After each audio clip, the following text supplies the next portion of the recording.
chapitre pour jeudi, j'ai dit verset 1. Pour chef sans baillot, sous les chanter, yo chanter les yap krasé résé. C'est un SOM David. C'est mettez-nous, c'est tout partout sous la terre, yo reconnaît Dieu ou gen pouvoir. Pouvoir ou monter puis ou passer ciel là. Verset 2. Ou fait ti moun petit ak ti bébé nan tété chanter Jean ou gen force.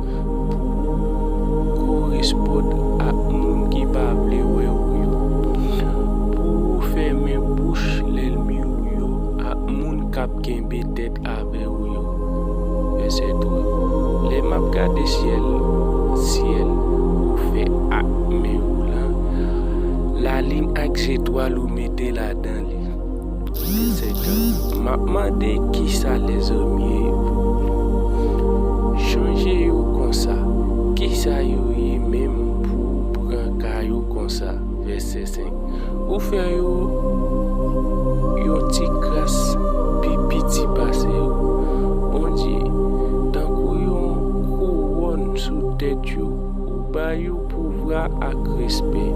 Verset 6. Ou mette yo pour yo dominer sous tout ça ou fait.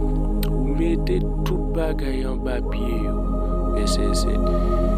Bœuf ou cabrit ensemble tout bête nan bras yo. Verset 8. Oiseau dans ciel, poisson dans l'eau, ensemble avec toute l'autre bête qui vivent dans la mer. Verset 9. C'est maintenant, c'est tout partout sur la terre, et reconnaît Jean ou gen pouvoir.